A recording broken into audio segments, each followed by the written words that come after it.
Mardi 24 janvier, les explorateurs de la transition mettaient fin à une expérimentation appelée Copilote, dont l'objectif était de faire tester à des automobilistes l'utilisation de nouveaux moyens de transport et de les accompagner dans leur choix de changement.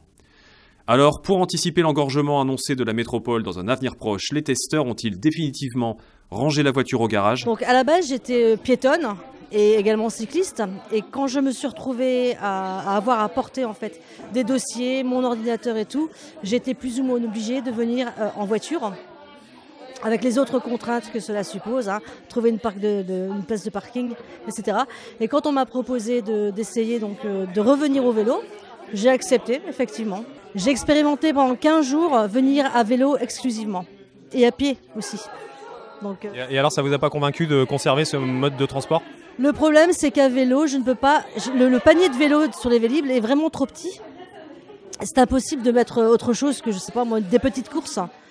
Donc, je me suis souvent dit que s'il y avait des sacoches, un peu comme les facteurs autrefois ou encore maintenant, je pourrais prendre le vélo quasiment tous les jours. Ce qui est vraiment une chose auquel j'aspire. Pour le sentiment de liberté qu'on ressent justement quand on prend le vélo. On n'est pas anti-automobiliste, on souhaite simplement pouvoir donner le choix aussi à des personnes qui n'ont peut-être pas le permis ou qui n'ont pas de voiture, de pouvoir venir sur le campus. Et c'est surtout dans la perspective d'une collectivité, Lille, qui va être complètement embouteillée et dans laquelle il va être difficile d'entrer en 2022. C'est surtout donner la possibilité de venir autrement qu'en voiture sur le campus. C'était bien.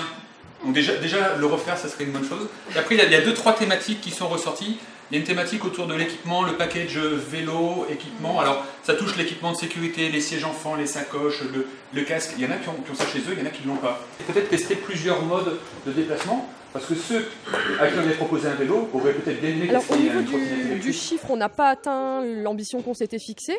Donc au niveau quantitatif, on est un peu déçus, mais au niveau qualitatif, ça a été vraiment une expérience qui a été assez formidable parce qu'il y a eu une variété des modes de transport utilisés.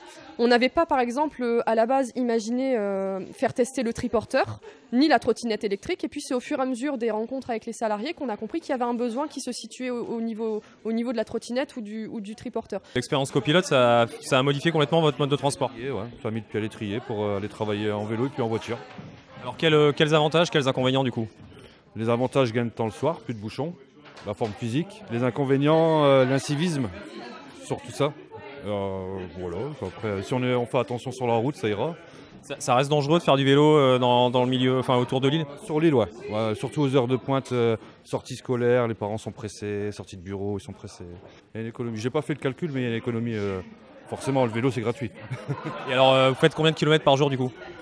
Je dirais maximum 15-20 km par jour, maximum en vélo. En vélo électrique. Précise. Je pense qu'il y a vraiment une communauté qui s'est créée. On a eu aujourd'hui une trentaine de salariés qui étaient présents pour cet atelier. On n'imaginait pas à temps.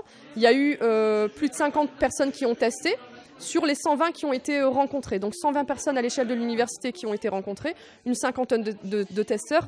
Et c'est surtout que les personnes qui ont testé l'ont fait de manière très sérieuse. Elles ont renseigné un carnet de route, on les a suivis. Donc c'est pas juste, oui, j'ai testé pendant 2 jours un autre mode de transport. Donc quantitativement, on va dire que c'est un petit peu en deçà des objectifs qu'on s'était fixés, mais je pense que qualitativement, on a vraiment atteint notre ambition.